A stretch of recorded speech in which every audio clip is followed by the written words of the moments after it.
Hello friends, welcome to our channel Quick Commerce. In today's class, we are starting a very easy chapter that is Financial Management for Class 12th Business Study. बच्चों, ये video आपको बहुत help करेगी आपके 20 marks Krebs करने में। तो आज हम स्टार्ट करते हैं अपना chapter that is financial management. बच्चों, शुरू करते हैं हमारे chapter that is financial management. बच्चों, आप लोगों को ध्यान से देखना है चैप्टर। सबसे पहले हम स्टार्ट करेंगे फाइनेंशियल मैनेजमेंट, जो बेटे हमारे 8 मार्क्स कवर करके देता है एग्जाम के अंदर। बच्चों, इस चैप्टर को समझने के लिए थोड़ी सी आपकी कंसंट्रेशन की जरूरत है। आप इस बोर्ड का एक स्क्रीनशॉट लेंगे, इसी से अपने नोट्स तैयार करेंगे और इसके बाद हम इस चैप्टर को पढ़ना शुरू करते हैं। आपको अगर स्क्रीनशॉट लेना है तो आप ये लीजिए। चलो बच्चों, शुरू करते हैं इस चैप्टर को। देखो बेटा, सबसे पहले फाइनेंशियल मैनेजमेंट को समझने के लिए हमें समझना है कि बिजनेस फाइनेंस क्या होता है। Sir, what is the meaning of business finance? यानी कि बिजनेस को जब पैसों की जरूरत पड़ती है तो that is considered as business finance. तो बच्चों ध्यान से देखो जरा।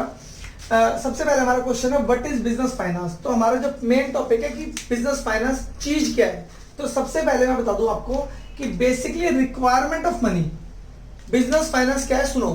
Requirement of money to carry out any business activity are known as business finance. बच्चों, पैसों की जो जरूरत है किसी भी बिजनेस को करने के लिए या बिजनेस की किसी भी एक्टिविटी को करने के लिए, that is considered as business finance. बेटा, बिजनेस एक्टिविटी क्या चीज होती है? पहले बिजनेस एक्टिविटीज के बारे में बात करेंगे। तो बेटा स्मूथली रनिंग ऑफ बिजनेस, किसी भी बिजनेस को स्मूथली रन करने के लिए या फिर उस बिजनेस को एस्टेब्लिश करने के लिए या फिर बिजनेस में इनोवेशन या फिर मॉडर्नाइजेशन करने के लिए या फिर बिजनेस को एक्सपैंड करने के लिए या फिर बेटे बिजनेस को डाइवर्सिफाई करने के लिए।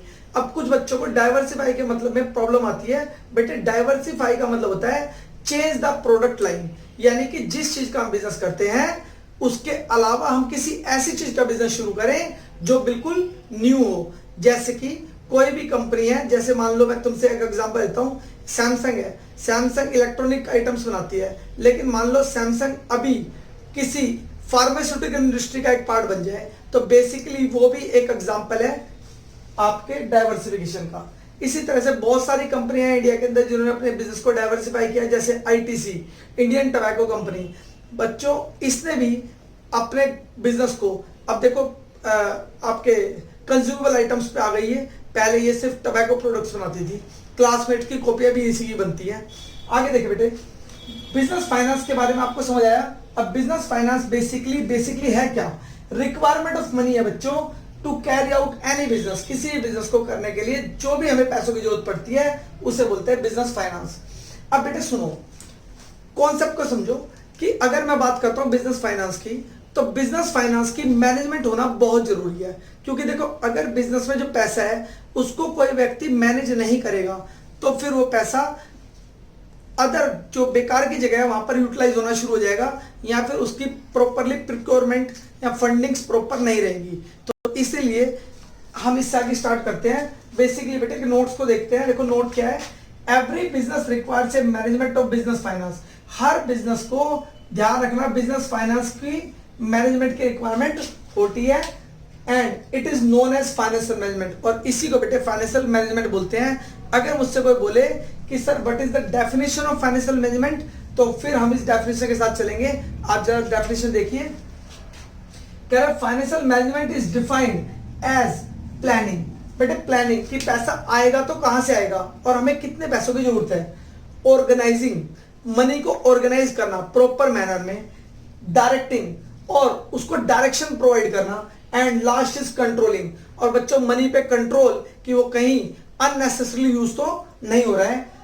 ये चारों वर्क, आपके चारों वर्क जो हैं बेसिकली फाइनेंशियल मैनेजमेंट के पार्ट हैं। The financial activity of a organization.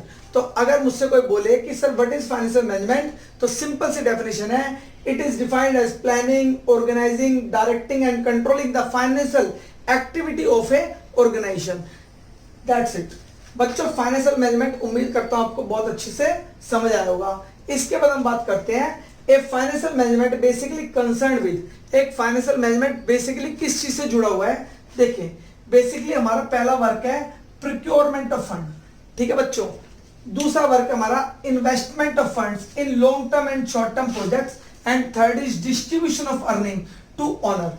बेटे एग्जांपल देखो, समझो, मान लो एक व्यक्ति अपना बिजनेस ओपन करना चाहता है, तो सबसे पहले वो क्या सोचेगा?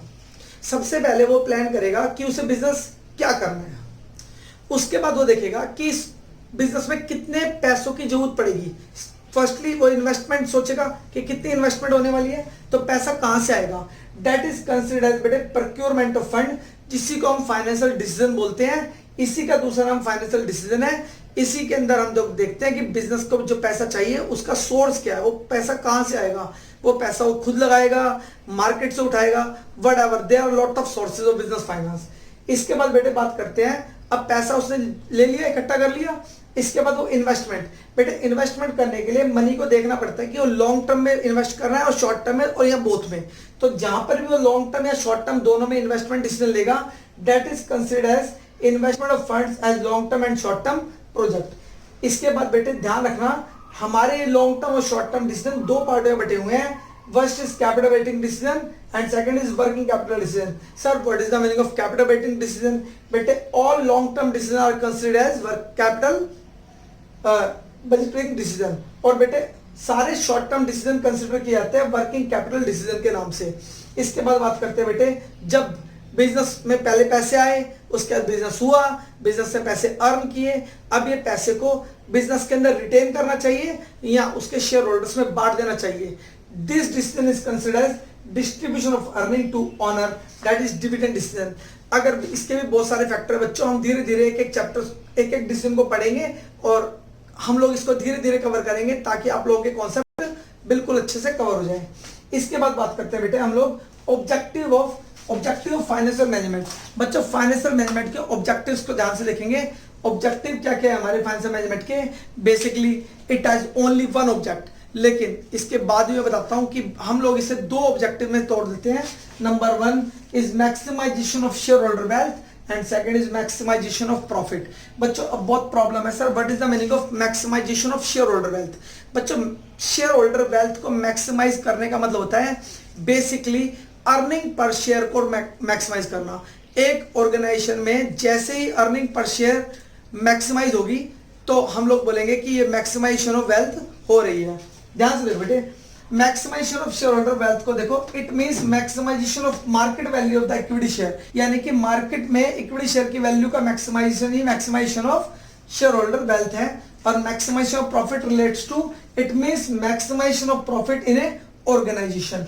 बेटे ये दो ऑब्जेक्टिव के साथ हमारा फाइनेंशियल मैनेजमेंट वर्क करता है। और इसी के बाद इट कैन बी पॉसिबल। बेटे maximization of share holder wealth कब कब पॉसिबल है, किन कारणों से पॉसिबल है, क्या क्या तरीके हैं जिससे हम मैक्सिमाइज कर सकते हैं अपनी शेयर होल्डर वेल्थ को? वो है बेटे सबसे पहले availability of sufficient fund eight reasonable rate. बेटे जो पैसे हमें चाहिए बिजनेस करने के लिए वो हमें अवेलेबल हो एक सफिशिएंट, एक रीजनेबल रेट पर। रीजनेबल रेट बेटे, पैसा तो मार्केट से बहुत जगह से मिल सकता है, लेकिन उसका एक रीजनेबल रेट होना चाहिए। वो पैसा बहुत ज्यादा महंगे पे हमने ना खरीदा हो, यानी कि बहुत महंगा मार्केट से ना उठाया हो सकता है कभी उसका इंटरेस्ट इतना ज्यादा हो कि हमारी अर्निंग भी उसे कवर ना कर पाए। सेकंड है बेटे ensuring effective utilization of fund. बेटे ये भी एंश्योर करना बहुत जरूरी है कि जो हमारे पास फंड आया है वो इफेक्टिवली यूटिलाइज हो रहा है कि नहीं हो रहा, कहीं वो ऐसी जगह तो यूज नहीं हो रहा जिससे हमारे पास अर्निंग कम आ रही है और उसका इंटरेस्ट हमारे पास से ज्यादा जा रहा है। एंड लास्ट इज बेटे एंश्योरिंग सेफ्टी ऑफ फंड। और इसमें हम लोग क्या करेंगे कि कॉन्सेप्ट को समझे। एंश्योरिंग सेफ्टी ऑफ फंड का मीनिंग होता है कि जो फंड मैंने लगा रखा है बिजनेस के अंदर वो सेफली यूज भी हो रहा है या फिर वो अभी भी डूब सकता है, यानी कि उसके डूबने के चांसेस ज्यादा है। तो बेटे एंश्योरिंग सेफ्टी ऑफ फंड का मतलब है बेसिकली वो फंड सेफ साइड में आपका इन्वेस्ट होना चाहिए। हम शुरू करने जा रहे हैं अपना concept that is financial planning. बच्चों इससे पिछले वाली स्लाइड में आप लोगों ने फाइनेंशियल मैनेजमेंट का मीनिंग समझा, बिजनेस फाइनेंस का मीनिंग समझा, उससे रिलेटेड ऑब्जेक्टिव देखे, उसके बेसिकली फीचर्स जाने। अब हम लोग शुरू करने जा रहे हैं फाइनेंशियल प्लानिंग। बच्चों फाइनेंशियल प्लानिंग होता क्या है? सबसे पहले काम की बात है फाइनेंशियल प्लानिंग है क्या? तो सर फाइनेंशियल प्लानिंग बेसिकली बेटे दो क्वेश्चंस का आंसर है। फर्स्ट कितना और नंबर दो कहां से। बच्चों अगर कोई भी बिजनेस ये दो सवालों के आंसर ढूंढ लेता है, इट मीन्स उसने अपनी प्रॉपरली फाइनेंशियल प्लानिंग कर ली है। देखो मैं शुरू कर रहा हूं आप लोगों के साथ, आप जरा इसे ध्यान से देखें। देखो बेटे, concept of financial planning. Financial planning के अंदर सबसे पहले हम लोग इसका मीनिंग जानेंगे। देखो बच्चों, इट इज ए प्रोसेस, ये एक प्रोसेस है बच्चों, estimating the fund required of A business, यानी कि बिजनेस को कितने फंड की रिक्वायरमेंट है, यानी कि कितना। सेकंड बच्चों, specify the source of fund, और ये पैसा आएगा कहां से, उसका सोर्स बेटे कहां से। तो अभी भी मैंने आपको बताया financial planning is nothing, it is answer of two questions, कितना और कहां से। बच्चों इसके बाद हम बात करते हैं इस फाइनेंशियल प्लानिंग के ऑब्जेक्टिव्स की। आप इसके ऑब्जेक्टिव्स मेरे साथ देखेंगे। देखो इसके बेसिकली बेटे दो ऑब्जेक्टिव है। First, to ensure availability of fund whenever these requires, यानी कि जब चाहिए हो तभी फंड की अवेलेबिलिटी हो जाए, ये इसका सबसे मेन ऑब्जेक्टिव है। अगर हम लोग पहले से फाइनेंशियल प्लानिंग नहीं करके रखेंगे तो हमें इस वाले पार्ट में बहुत प्रॉब्लम आएगी। हम लोगों को जब जितना पैसा चाहिए होगा उतना पैसा अवेलेबल नहीं हो पाएगा। और इसका दूसरा ऑब्जेक्टिव बेटे, to see the firm does not arise resources unnecessary, यानी कि फंड अननेसेसरी तो फर्म रेज नहीं कर रही, कि फर्म को पैसे की रिक्वायरमेंट नहीं है, उसके बाद भी फर्म अगर पैसों को रेज करे जा रही है और अपने पास स्टॉक में रख रही है, तो बेटे उसमें ग्रोथ नहीं आएगी। लिक्विडिटी तो बन जाएगी लेकिन बेटे ग्रोथ रुक जाएगी। दैट्स वाई आप लोगों को दोनों बातें ध्यान रखनी है। फाइनेंशियल प्लानिंग करने के पीछे मेन जो ऑब्जेक्टिव है वो दो ही है। पहला, जब चाहिए हो तभी अवेलेबल हो जाए, और नंबर दो, फंड अननेसेसरी तो फर्म रेज नहीं कर रही। इन दोनों बातों को ध्यान में रखते हुए आप फाइनेंशियल प्लानिंग के मीनिंग को जानेंगे। और इसके बाद बेटे हम लोग इसकी इंपॉर्टेंस के ऊपर आते हैं। आप लोग इसकी इंपॉर्टेंस मेरे साथ देखें। देखो बेटे इसकी इंपॉर्टेंस क्या है। सबसे पहले इंपॉर्टेंस देखो बेटे, it helps the company to prepare for futures. बेटे फ्यूचर्स में जो भी हमें बड़े प्रोजेक्ट शुरू कर रहे हैं या आगे रिसेशन आ रखा है या किसी भी रीजन से अगर कंपनी अपने फ्यूचर को प्रोजेक्ट करना चाहती है तो उन लोगों को हमेशा फाइनेंशियल प्लानिंग करनी ही पड़ेगी। नंबर दो है बेटे, it is helpful to avoid business shocks and surprises. जैसे बच्चों अभी कोरोना महामारी आई, इसकी वजह से हमारे बहुत सारे बिजनेसेस को बहुत सारे शॉक्स एंड सरप्राइज झेलने पड़े। अगर उन्होंने फाइनेंशियल प्लानिंग नहीं की होती तो वो उस पोजीशन से उभर नहीं पाते। इसके बाद है बेटा third, helpful in coordination in various business functions. और बेटे बिजनेस के जितने भी फंक्शंस हैं उन सब के अंदर ये हेल्प करता है, एक बेटर कोऑर्डिनेशन क्रिएट करता है जिससे वो फंक्शन स्मूथली रन हो सके। बेटे इसके बाद है reducing the gap between planning and confusion. बेटे ये तो है ही कि ये प्लानिंग और कंफ्यूजन के बीच के गैप को रिड्यूस करता है। अगर हम किसी चीज की प्लानिंग करते हैं तो हम कंफ्यूजन से दूर हो जाते हैं, और अगर हमारी प्लानिंग फेल हो जाती है तो वी आर नाउ कंफ्यूज्ड। तो अभी नहीं हम हैं, लेकिन फिर भी प्लानिंग और कंफ्यूजन दोनों एक साथ कभी नहीं हो सकते। अगर प्लानिंग होगी तो कंफ्यूजन नहीं होगी, और कंफ्यूजन होगी तो प्लानिंग, इसका मतलब आपने प्लानिंग नहीं की हुई है। और बेटे इससे अगला है, it establish the link between investment and financial decision. बेटे पैसा कहां से आएगा और पैसा कहां लगेगा। पैसा कहां से आएगा दैट इज फाइनेंशियल डिसीजन, और पैसा कहां लगाना है दैट इज इन्वेस्टमेंट डिसीजन। इन दोनों को कवर करता है हमारा फाइनेंशियल प्लानिंग, और इन दोनों के बीच में एक लिंक बनाता है कि पैसा कहां से आएगा और पैसा कहां इन्वेस्ट किया जाएगा। बच्चों इसके बाद मैंने आप लोगों को फाइनेंशियल मैनेजमेंट के आज कुछ छोटे छोटे टॉपिक पढ़ाए, और इन टॉपिक में मैंने आप लोगों को फाइनेंशियल प्लानिंग को समझाया। फाइनेंशियल प्लानिंग इज नथिंग, फिर से एक बार रिपीट करता हूं, फाइनेंशियल प्लानिंग कुछ भी नहीं होती, simple it is a process. किस चीज की प्रोसेस है कि पैसा कितना और कहां से आएगा। इन दोनों को जानने के बाद मैंने इसके ऑब्जेक्टिव पढ़ाए। ऑब्जेक्टिव में जब आप लोगों ने देखा तो ये सिर्फ दो ही ऑब्जेक्टिव थे। पहला कि जब बिजनेस को पैसा चाहिए उसके पास तब पैसा अवेलेबल हो जाए, और दूसरा फंड अननेसेसरी तो फर्म रेज नहीं कर रही, कहीं फंड वो रेज करके और ब्लॉक करके बैठी हो तो उसके अंदर मनी में ग्रोथ नहीं आ रही होगी और वो बिजनेस के अंदर यूज नहीं हो रहा होगा। इसके बाद बेटा हमने इसकी इंपॉर्टेंस पढ़ी, बहुत सिंपल इंपॉर्टेंस थी। फ्यूचर में हेल्प करता है, फ्यूचर में हेल्प करने के साथ साथ बिजनेस शॉक्स एंड सरप्राइज को हटाता है, helpful in coordination business functions में हेल्प करता है, गैप, प्लानिंग और कंफ्यूजन के गैप को खत्म करता है, और लास्ट बेटा एक लिंक बनाता है इन्वेस्टमेंट फंक्शन और फाइनेंशियल फंक्शन।